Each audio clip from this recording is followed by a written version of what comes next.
You ever notice how the world screams all day, but no one's really saying anything worth hearing?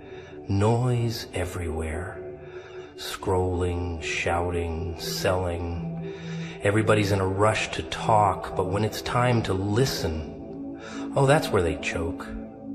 Because listening means you might hear something that rattles you, something that doesn't fit your perfect little puzzle. They hand you a screen, pump it full of noise, flash after flash, image after image, distraction after distraction. You think you're choosing what to look at, what to hear, but you're not. You're being fed. Like a lab rat spinning on a wheel, chasing cheese that doesn't exist. The world's greatest trick isn't hiding the truth. It's making you forget there was ever a truth to begin with. See, the truth, it's not popular. It's ugly, uncomfortable, and it doesn't wear makeup. It doesn't come with filters or a fun little tune in the background. It's quiet. It whispers when the noise dies down. But most people, they never hear it, because they're too busy filling every silence with nonsense. They've traded curiosity for convenience, traded questions for scrolls. The system? Oh, it's brilliant. Give them everything they think they want so they never notice what they've lost. The truth isn't hidden behind locks and guards. No, it's right there, hiding in plain sight. Buried beneath comfort, sugar-coated lies and 10-second videos that rot the brain. Do you ever wonder why it feels like you're sleepwalking, even when you're awake? Like you're moving, but nothing's changing? That's not an accident, that's design. You were born with eyes that could see through illusion, but they made sure to blind you with entertainment before you learned how to use them. Every notification is a muzzle, every trend is a leash, and every like is a cage. But still, you smile while you scroll, laugh while they tighten the rope. They don't need to force control anymore. You volunteered for the chains. But here's the thing. The silence, it's still there, buried under all that noise. It waits, it watches, it knows. Because silence doesn't lie. Silence is dangerous. That's why they fear it. That's why they drown it in playlists and influencers and opinions that aren't even your own. The moment you sit in the silence long enough, things start to shift. That's when you start hearing what they never wanted you to hear. A voice that asks questions, the one that's been screaming underneath your thoughts. You start noticing things that don't line up. Glitches in the illusion, cracks in the story. But most people never make it there. They bail, they run. Silence makes them itch, squirm, panic, so they turn the volume back up. But you're still listening, aren't you? Because something in you knows that you've been lied to. Not once, not by one person, but by the entire structure built around you. They told you what to want, who to be, when to speak, and when to shut up. And you obeyed, didn't you? Not because you're weak, but because you were taught to, programmed, rewired, conditioned. And now that you're finally starting to see it, they'll say you're crazy, delusional, dangerous. You want truth? You better be ready to bleed for it, because once you see it, you can't unsee it. Once you taste it, you can't go back to the processed junk they fed you before. And here's the kicker. It's not going to come wrapped in a pretty message or delivered by some polished speaker in a suit. No. It'll come when everything falls apart, when your world collapses and there's nothing left to distract you. That's when the real voice speaks. That's when the truth walks in, uninvited, and it doesn't knock. You're not losing your mind. You're losing the illusion. That numbness you feel, that's clarity starting to fight its way in. It burns at first, like fire behind the eyes. But don't run, let it in. Let it tear the veil down. You've been asleep for far too long, and the truth doesn't care if you're ready. It never waits, it shows up when it's time, and it doesn't ask for permission. Everyone wants to be saved. That's the funny part. They scream for a miracle, whisper prayers into the dark, wishing for something, anything to rescue them. But no one wants to get dirty. No one wants to look in the mirror and see the real problem staring back. They want light, but they fear the fire. They want change, but they won't move a muscle unless it's trending. What they don't tell you is that sometimes the only savior coming is pain itself. It knocks, not to comfort you, but to shatter the version of you that was never meant to survive. You want to break through? Then get ready to be broken. Not just a little, all the way. Shattered, torn apart, because the person you've been pretending to be, that one has to go. That version of you was built for survival, not greatness, built to play nice, stay small, fit in, and what has it gotten you? Sleepless nights, numb mornings, another day pretending everything's fine while something inside you claws for air. That voice, the one you keep drowning with distractions and cheap escapes, it doesn't stay silent forever.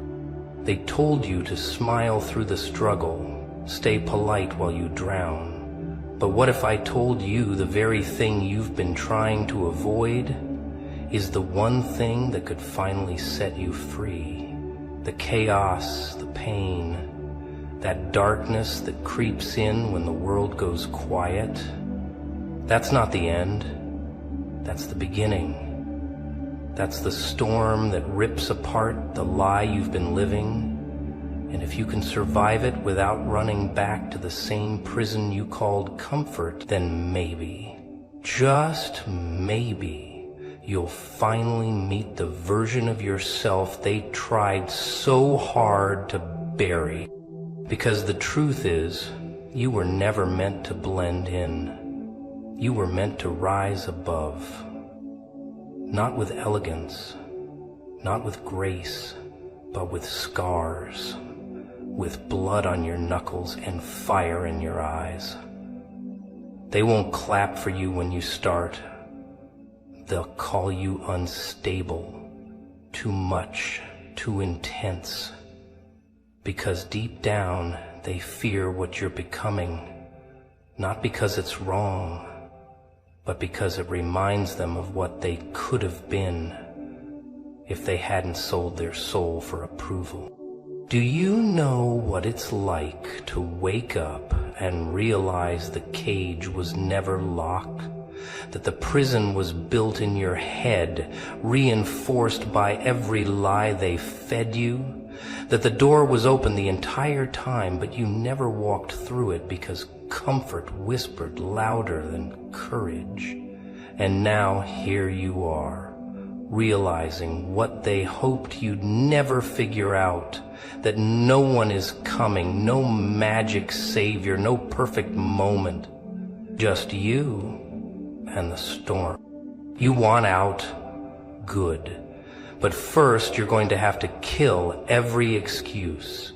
Burn every story you've been using to stay small. No more blaming them or life or fate. Rip off the mask strip down the ego. You'll bleed, you'll doubt, you'll break. But in the wreckage, something stronger is born. Not polished, not pretty, but real. And once you see it, what you're truly made of, you won't want to go back to pretend. You'll laugh at the old version of you, the one who thought they had to wait for permission. It's never been about waiting, it's always been about deciding. And that moment when you finally stop asking for the world to change and start becoming the one who does the changing, that's when everything shifts. They'll feel it. Oh, they'll notice. The silence in you will get louder than their noise. Your stillness will scream louder than their chaos. Because once someone stops being afraid of the dark, they become the thing the dark fears. Not because they're invincible, but because they've been destroyed and rebuilt with eyes that see through the games. The pain wasn't punishment, it was the invitation. The breakdown wasn't failure, it was the beginning of the rebuild. And the version of you that's coming, that one doesn't need to fit in. That one doesn't need to be liked. That one walks with a grin because they finally realize something beautiful. The fire didn't come to burn them alive. It came to show them they were made of it all along. People walk around like puppets, strings tied to their habits, their fears, their fake little rules. Wake up, eat, smile, numb, repeat. They don't even question it anymore, because the system doesn't need to chain them. It just needs them distracted enough to forget they were ever free.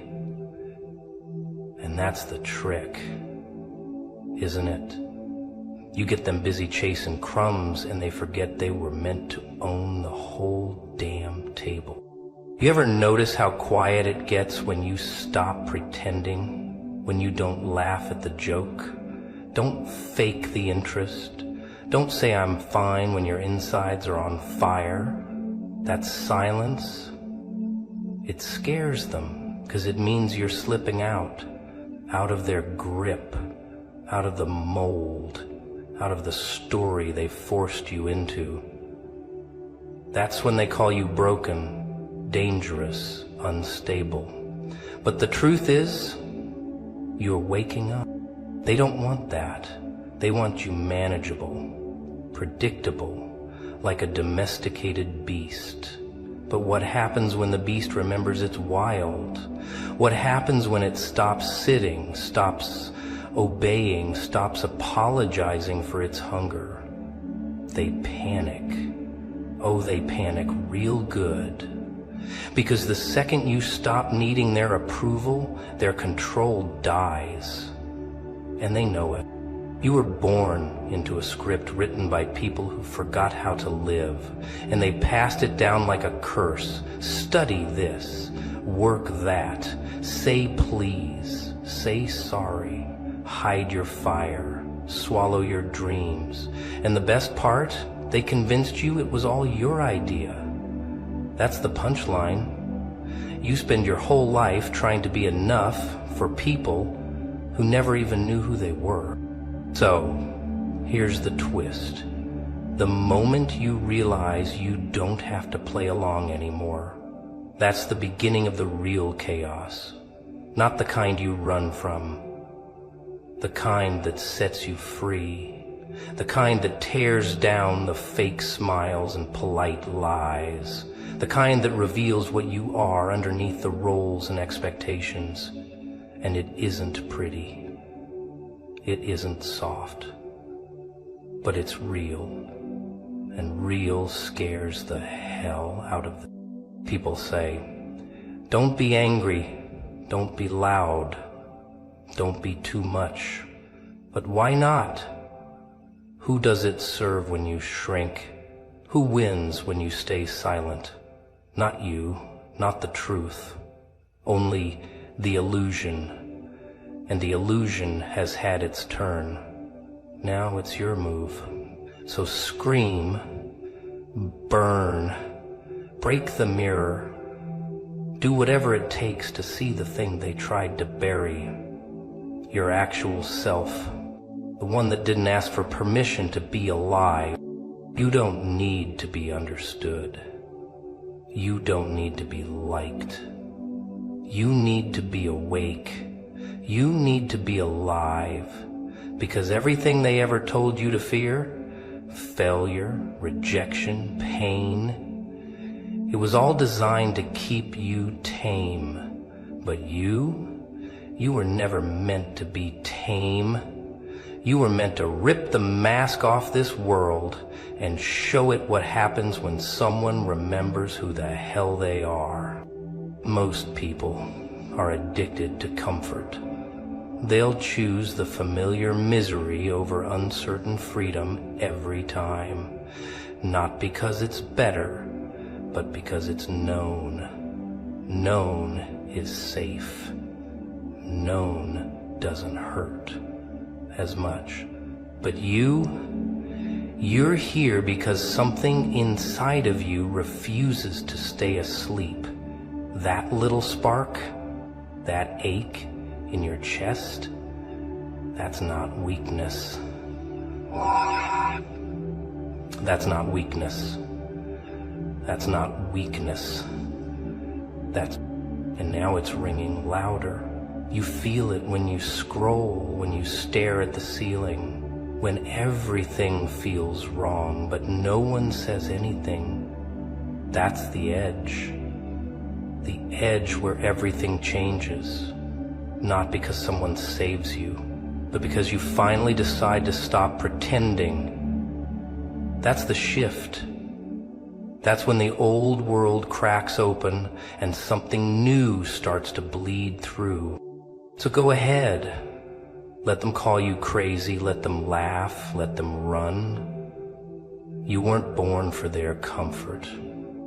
You were born for the fire. And if you let it, it'll burn everything fake off of you until nothing's left but the truth and the truth. It's terrifying, it's messy, it's alive, just like you. It's funny, isn't it? How everyone pretends like they've got it all figured out. The smiles, the routines, the I'm doing great lines they throw around like confetti at a funeral. But when the noise stops, when the show ends and it's just them and the silence, they crack. Because the silence whispers the truth. And the truth, it's uglier than they'd ever admit. It tells them they're lost. That they're lying to themselves. That everything they've built was just a mask stitched together with fear. People will do anything to avoid looking in the mirror too long. Not the glass one, the real one. The mirror inside. The one that doesn't lie. The one that shows them the cowardice behind their choices, the dreams they traded for safety, the rage they buried under politeness. They'll chase anything to avoid it. Money, status, followers, even fake love, just to keep from feeling that hollowness creeping in when the distractions wear off. And what do they say to the ones who do see it? The ones who can't look away anymore? They call them too sensitive, too intense, too much. Because deep down they know it's not weakness, it's clarity. You're not broken for feeling too much. You're cursed with vision. The kind of vision that tears through the facade and sees the rot underneath. And no one wants to be seen like that. They'd rather blindfold themselves with comfort and call it peace. There's this sick game we all get shoved into, born into. Smile at the right time, clap when you're told, sit still, fit in, be a good one. But what they don't tell you is that every rule they fed you was designed to break your spirit without leaving a mark. That's the genius of it, the invisible cage, the one you decorate yourself, and the more you follow, the more they applaud, while your soul quietly suffocates under all the expectation. Ever notice how the world only celebrates the real ones after they're gone? After they've been burned at the stake, shunned, laughed at? Then suddenly they're legends, saints, geniuses. But when they were alive, walking the streets with fire in their eyes, all they got was ridicule. Because people don't want truth walking around like it owns the place. They want it buried, silenced, forgotten. Because truth has a way of showing up uninvited and ripping the masks off everyone in the room. You were never meant to blend in, but they trained you to believe your difference was a flaw, the way you think too much, feel too deep, question everything. They told you to tone it down, water it down, dumb it down, because if you stayed sharp, stayed loud, stayed honest, you'd be dangerous. And they can't have that. They can't control someone who's already seen the puppet strings and decided to cut them one by one. They'll push you to the edge, then call you insane for standing there. But what they don't understand is that the edge isn't the end, it's the beginning. The edge is where the noise dies down, where the mask slips, where the world you were told to accept starts to crumble. And in that rubble you find something terrifying and beautiful at the same time. Your own voice, not the one they approved, the real one, raw, loud, undeniable. People worship the idea of change until it shows up and demands a sacrifice. They love the thought of growth until it starts burning away the lies they've built their lives on. You can't have both, the illusion and the truth. One has to die, and most people, they'll choose the illusion every time.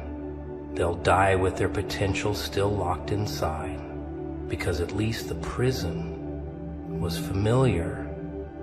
At least it was comfortable. But you, if you're still here, if this voice even makes your skin crawl in the right way, maybe you're different. Maybe you've already tasted too much truth to go back. Maybe your pain isn't something to be healed from. Maybe it's a compass, a warning, a signpost that you were never meant to be another brick in their pretty little wall. Maybe the parts of you they tried to fix were never broken. Maybe they were just too real for a world built on lies. You know what's funny? People think they're awake just because their eyes are open.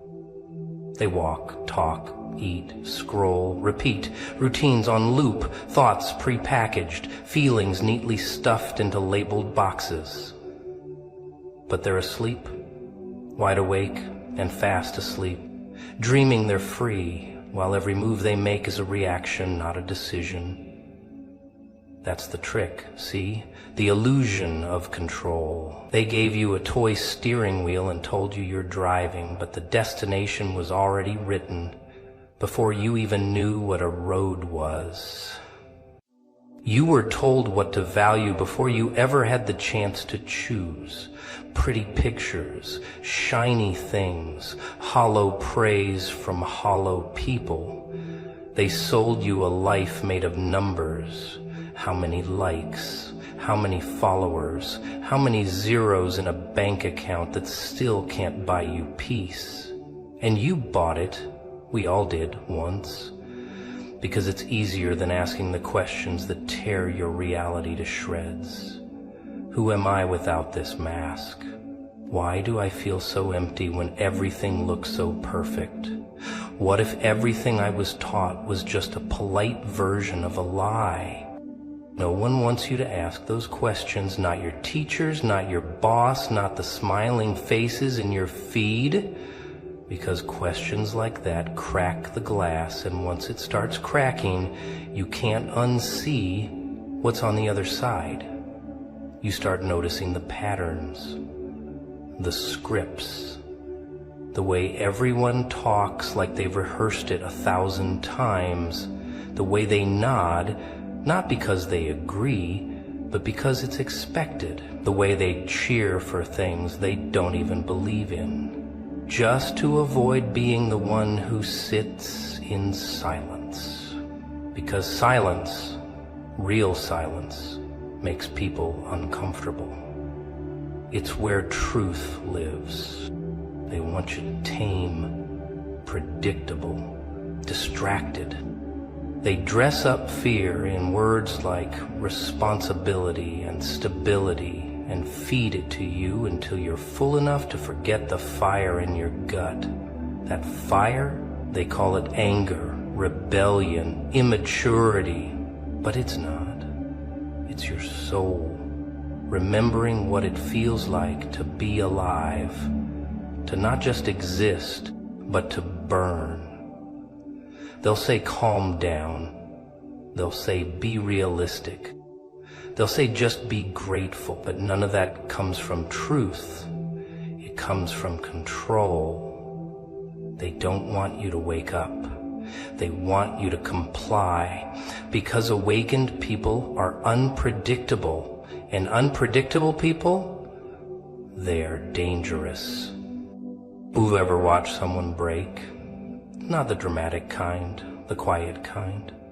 The kind that happens behind fake smiles and small talk.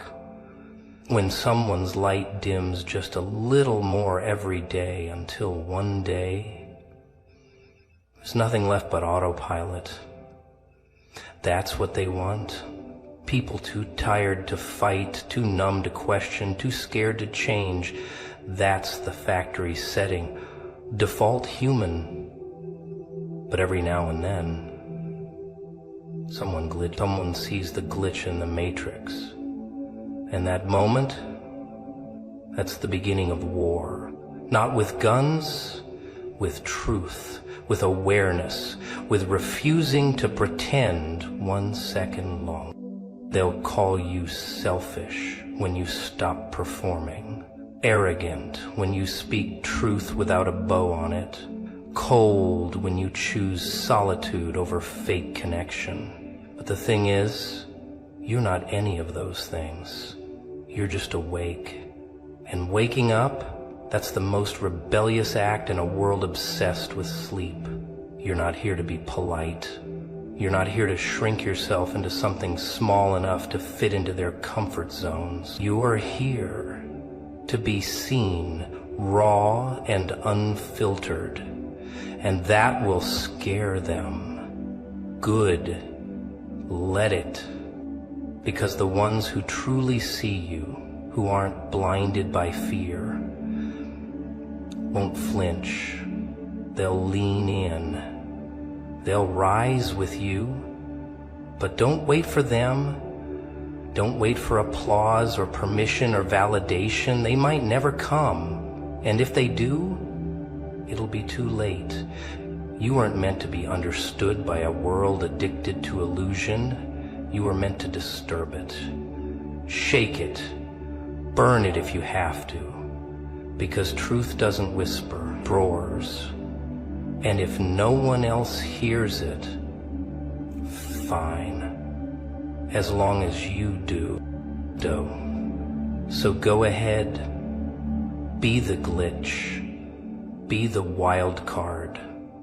Be the one who stops playing dead in a world that rewards the corpse. Because once you remember who you are, truly are, there's no going back. And why would you want to?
People don't like instructions.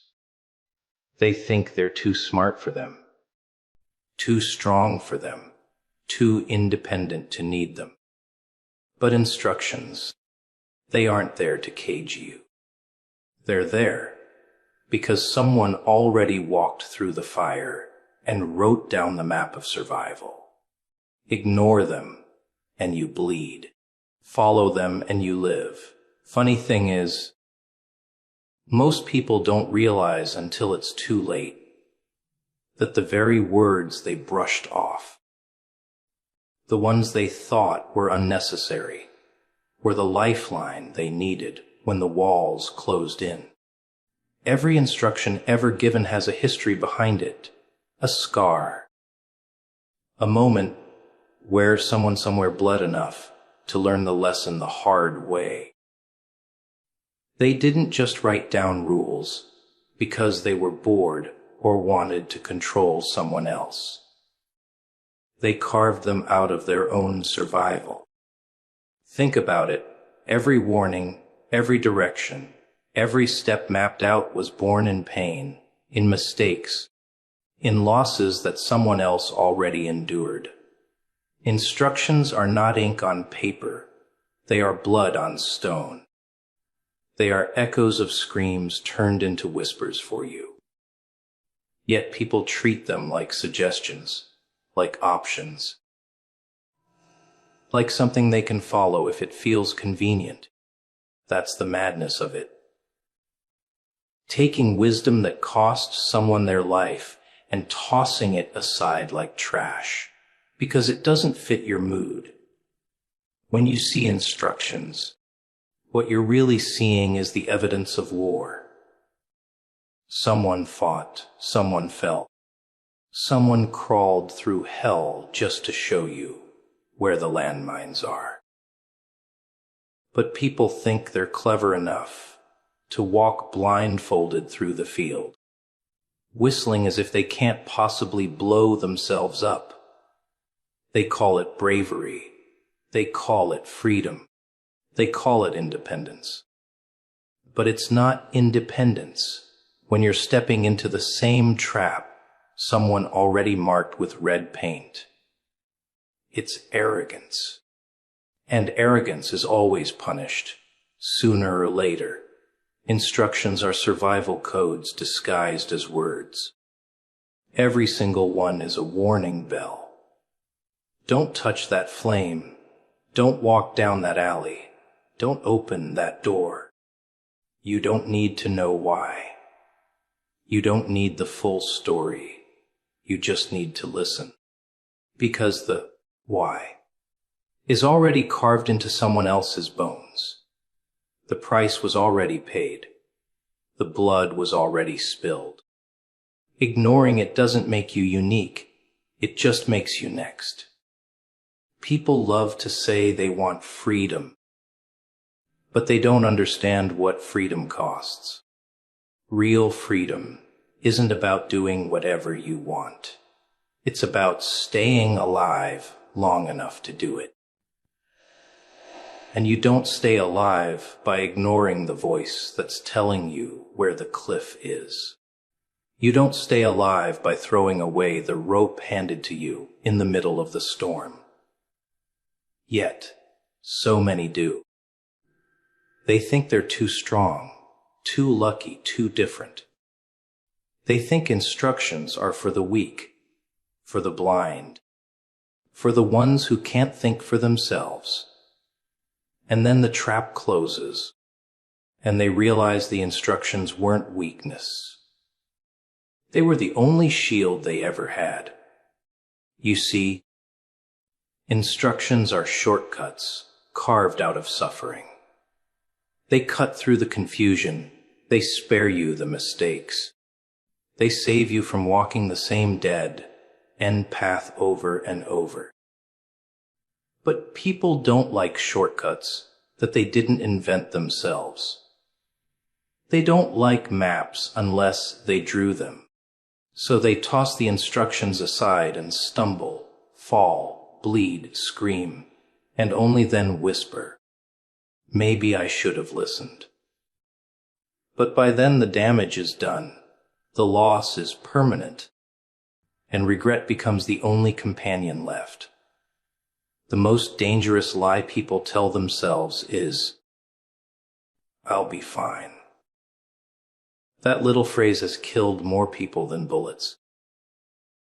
"I'll be fine" is what people say when they walk into storms without shelter, when they drink poison thinking they'll survive it, when they ignore instructions thinking they're immune to the consequences, and then when the house collapses, when the trap snaps shut, when the ground caves in, they finally realize they were never fine.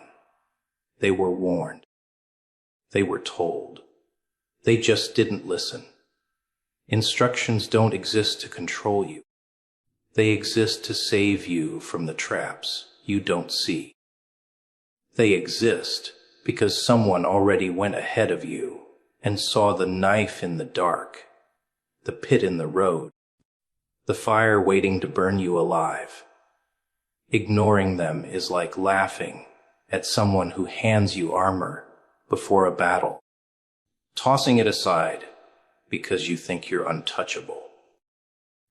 And then when the arrows start flying, you finally understand, but too late. Every word of warning is a gift wrapped in someone else's scars. Every instruction is a chance to skip pain, to avoid loss, to step past death itself. But people don't treat them that way. They treat them as noise, as rules meant to stifle, as obstacles in the way of their pride.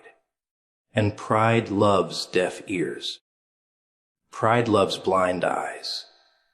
Pride leads you to believe you're too special for disaster, too clever for traps, too unique for failure. But disaster doesn't discriminate. The trap doesn't care about your pride. And failure, it's been waiting for you to ignore the instructions. There's a strange thrill people get when they ignore directions. They call it independence. They call it courage. They even call it trusting their instincts. But deep down, it's pride dressed up as wisdom. Ignoring what's been written, what's been spoken, what's been handed to you. Feels like strength in the moment. You think, "I'll figure it out my own way. I don't need someone else's path. I don't need to be told." And that thought feels empowering, doesn't it? But power without perspective is nothing more than a blindfold. You think you're leading yourself forward, but you're actually walking straight into the dark. It's funny how silence, after ignoring an instruction, feels like victory. You skip the warning, nothing happens instantly, and so you smirk and think, "See, I was right. I didn't need to listen." That silence is dangerous. It tricks you into believing there are no consequences, that you've outsmarted the very system designed to protect you. But silence isn't safety. It's delay. Consequences don't always show up at the door the second you defy them. They wait, they build, they grow. And by the time they arrive, they're too heavy to fight. Every ignored instruction is a seed planted. You might not see the roots breaking through the soil right away, but beneath the ground, it's spreading, it's digging, it's preparing to rise. And when it does, it doesn't come as something small and harmless. It comes as something towering, something unstoppable, something you can't cut down with a dull blade of excuses. By the time you face it, it's already too late. That's the cruel trick of ignoring wisdom. The price doesn't come up front. It collects interest. And when it's time to pay, it bankrupts you completely. People don't like to hear this because they love to believe they're the exception. They look at someone else's downfall and think, that won't be me. I'm smarter. I'm stronger. I'll know when to stop. But every person who's fallen thought the same thing. Every person who ignored a voice of warning believed they were untouchable until the ground cracked beneath them. That's the arrogance of ignoring instructions. It blinds you to your own weakness. It convinces you that destruction only happens to other people, never to you. And then there's the stubborn belief that ignoring instructions proves strength. People confuse rebellion with courage. They think disobedience is proof of independence. But rebellion without understanding isn't strength. It's suicide in slow motion. It's like walking into a burning building, just to prove you don't need a fire escape. For a moment, you feel bold. For a moment, you feel alive. And then the smoke fills your lungs. And suddenly, the strength. You thought you had feels like chains dragging you down. Ignoring instructions doesn't just hurt you. It rewrites the future you were supposed to have. Every skipped warning closes a door you'll never get back. Maybe it's a relationship destroyed. Maybe it's an opportunity lost. Maybe it's your health burned away piece by piece. And the irony. You'll spend years repairing the damage that could have been avoided if you had simply listened for a few seconds. That's the cruelest trick. You think you're saving time, proving yourself stronger, when in reality you're signing yourself up for years of unnecessary suffering. But the heart of it all is this: ignoring instructions feels smart only because pride is loud. Pride tells you, you know better. You don't need this. You're too strong for warnings. And so you puff your chest, block out the voice, and march forward. But pride doesn't care about your survival. It only cares about feeding itself. And once it's full, it leaves you alone in the wreckage, staring at the ruins you created by refusing to listen. The saddest part is that people only start to value instructions after the fall. When the damage is done, when the trap has snapped shut, when the regret is burning holes in their chest, that's when the words come back to them. Clearer than ever, louder than ever, too late. And they whisper to themselves, if only I had listened. But that's the thing. Ignoring instructions feels smart. But it's always the dumbest gamble you'll ever make, because you're not betting with time or money. You're betting with your life. Guidance has always been mistaken for control. The moment someone hears the word instruction, their guard shoots up. They roll their eyes, they cross their arms. They start thinking, here we go again. Someone trying to chain me. Someone trying to box me in. But that's the illusion. Guidance doesn't exist to clip your wings. It exists to keep you from flying straight into a storm that will tear them off. People confuse protection with restriction, and that confusion is what kills them. They think being told, don't touch fire, is about taking away their freedom, not realizing it's about saving their hands from being burned to stumps. The irony is, The ones who scream the loudest about not needing guidance are usually the most lost. They put on a mask of strength, but deep down, they're stumbling in circles, tripping over the same mistakes, bleeding from the same wounds they swore they'd never get again. And still, they keep pushing the voice away, convincing themselves that ignoring direction makes them powerful. But tell me, what power is there in repeating failure?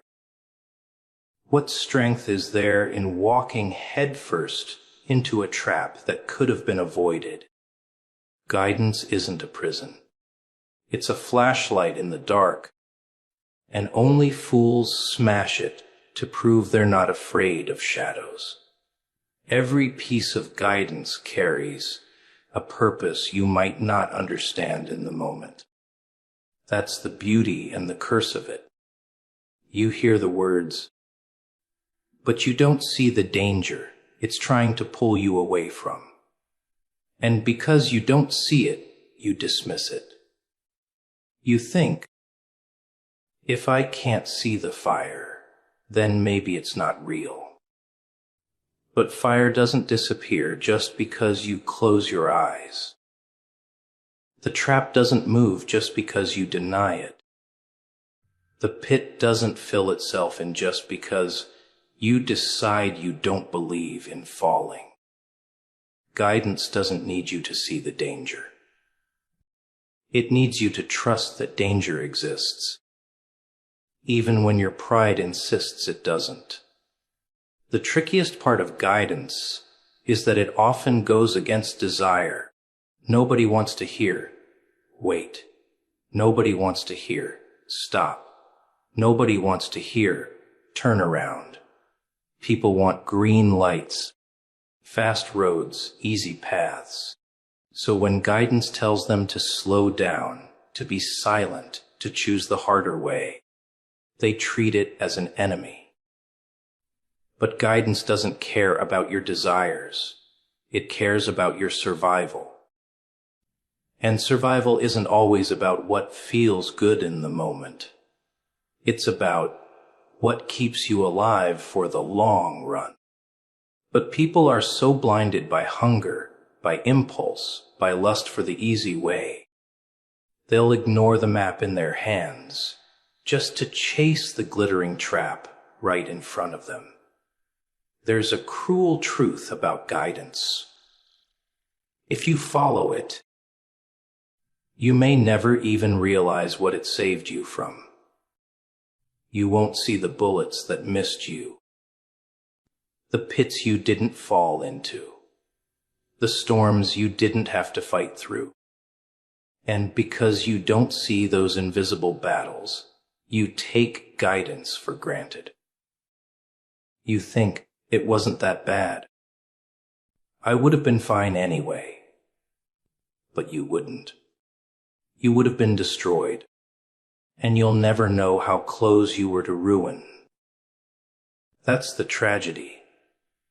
People resent the very thing that spared them because they can't measure what they were saved from. But when you ignore guidance, then you see it. You see the bullets ripping through you. You feel the fire blistering your skin. You taste the dirt at the bottom of the pit. Suddenly, you understand what those words were trying to protect you from. But by then, the damage is done. The scars are carved. The loss is permanent. And the voice you brushed aside turns into a scream in your memory, replaying over and over. You were told. You were warned. Guidance is not control. It's mercy. But mercy feels like chains to the arrogant, and chains are the last thing pride will ever accept.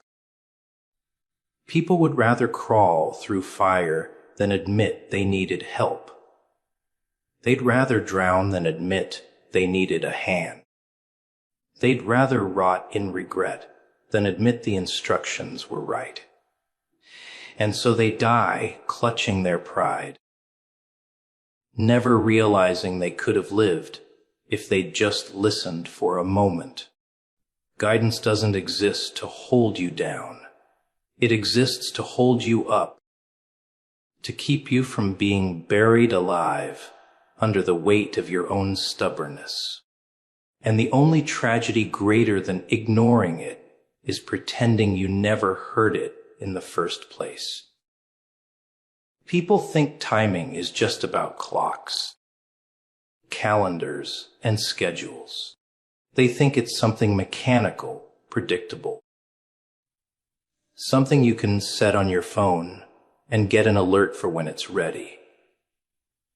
But timing doesn't work that way. Timing is alive.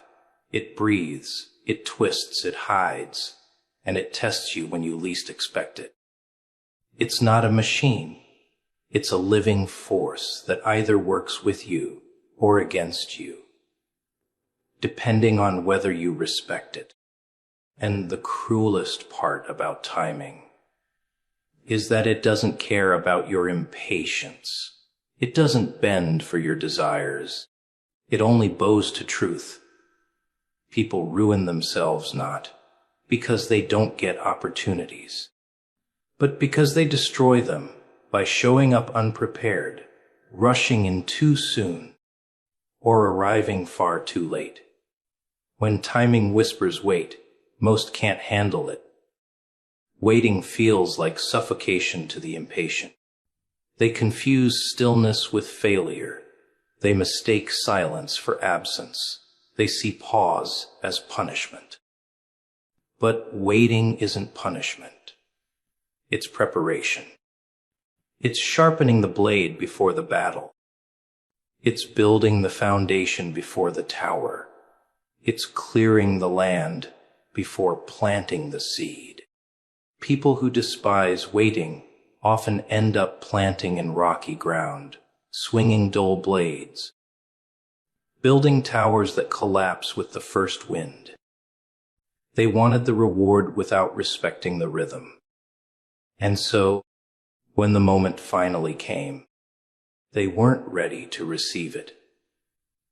But there's another side, those who refuse to move even when timing screams now.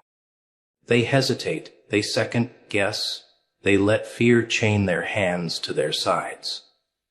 And in that hesitation, the door closes.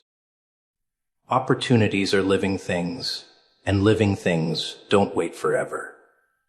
A moment arrives, offers itself to you, and if you don't step forward, it walks away. And the pain of regret is sharper than the pain of rejection. Because regret whispers endlessly. You could have, but you didn't. That whisper becomes a ghost that follows you, reminding you every single day of the moment you let slip away. Timing isn't about what you want. It's about what's required. There are seasons for planting, seasons for harvesting, seasons for silence, and seasons for war. But most people want to harvest in winter, fight in spring, rest in summer, and plant in autumn. They move against the order of things, and then they cry when nothing works out. Timing doesn't fail them. They fail timing. They ignore the rhythm. They rebel against the flow, and then they wonder why they're drowning in chaos. Timing is a law, and laws don't bend just because you're stubborn enough to resist them. The most dangerous enemy to timing is impatience. Impatience blinds you. It convinces you to grab what isn't ripe, to drink what isn't ready, to claim what isn't yours yet. And when you do, you destroy it. You crush the fruit before it sweetens. You shatter the vessel before it's formed. You sabotage the very thing that could have been your breakthrough, if only you had waited. And then you stand there blaming the world, blaming fate, blaming everyone but the truth, that you were too weak to wait for the right time. People call it bad luck, but it's not luck. It's timing, and you failed it. But hesitation is just as deadly. Some people hear the call, feel the urgency, sense the moment, and yet they shrink back. They tell themselves they're not ready. They'll try later. Maybe tomorrow, maybe next week. But tomorrow isn't promised, and next week may never come. Timing is ruthless. It doesn't circle back for the ones who hesitate. You either step in when the door is open, or you stay outside watching someone else walk through the chance that was meant for you. And that's the cruelty of timing. It gives no refunds, no repeats, no second drafts. The ones who master timing don't control it. They submit to it. They learn to move when it says move, and wait when it says wait. They don't argue. They don't wrestle. They don't demand.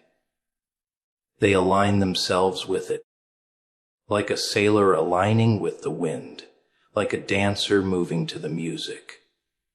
And because they align, they win. They harvest in season. They strike when the moment is sharp. They stay still when silence is required. To the outside world, it looks like luck. But luck is just another name for perfect timing. And the bitter truth is, most people lose everything not because they weren't given the chance, but because they mistreated the timing of the chance. They moved too early, or too late, or not at all. They mistook the pause for punishment and the urgency for inconvenience. Timing doesn't play favorites. It rewards the disciplined and devours the careless.